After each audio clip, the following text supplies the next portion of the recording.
imaginons que votre manager vous demande par commercial un graphique ou un élément, en tout cas visuel, pour montrer l'évolution, pour montrer les chiffres du mois de janvier. Pour l'instant, on va se concentrer uniquement sur le mois de janvier.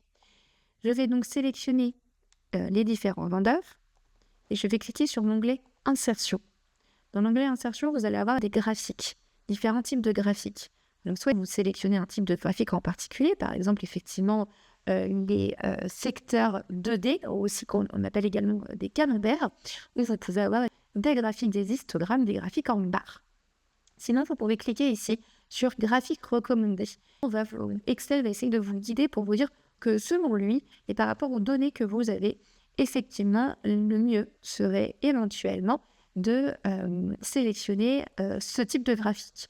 Là, je vais partir sur un histogramme groupé. Je sélectionne, je clique sur OK, et là, mon graphique va apparaître. Donc, j'ai les différents champs en abscisse et en ordonnée. Bon, je vois par exemple ici que c'est le vendeur 3 qui a le plus vendu.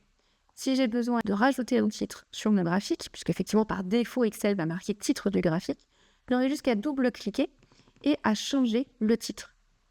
Janvier 2023 par exemple. Si jamais j'ai besoin de changer les chiffres, donc le vendeur numéro n'est pas le vendeur numéro 3, mais le vendeur numéro 2, ça va me le modifier automatiquement. Pareil pour les montants, si finalement la personne a fait 3 200 €, ça va me modifier automatiquement le graphique. Si jamais vous avez besoin de modifier le graphique en termes d'esthétique, en termes de design, vous n'avez qu'à cliquer dessus et en haut, vous avez création du graphique ou mise en forme. Sur la mise en forme, vous allez pouvoir remplir, donner un fond à votre graphique, par exemple.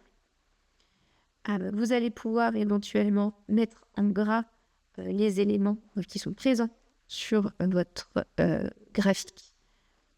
Et dans la création du graphique, vous allez pouvoir modifier un petit peu son visuel.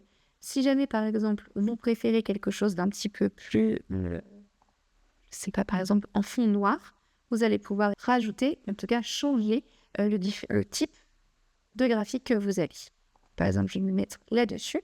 Imaginons que les couleurs ne me vont pas, je n'apprécie pas le bleu, mais je préfère passer sur du jaune. Vous pouvez tout à fait le modifier avec modifier les couleurs. Je vous remonte le process, je sélectionne mes vendeurs. Là, je vais sélectionner tout ce qu'ils ont fait durant le mois de janvier, de février et de mars. Je vais dans Insertion, graphique recommandé.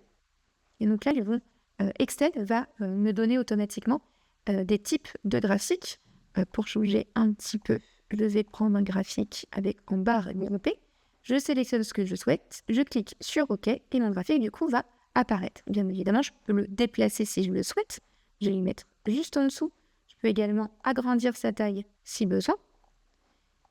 Pour le type du graphique, je clique sur le type du graphique, je double-clique et je vais pouvoir modifier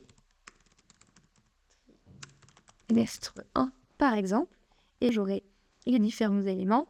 Donc de savoir par exemple que le vendeur 2 a bien réussi le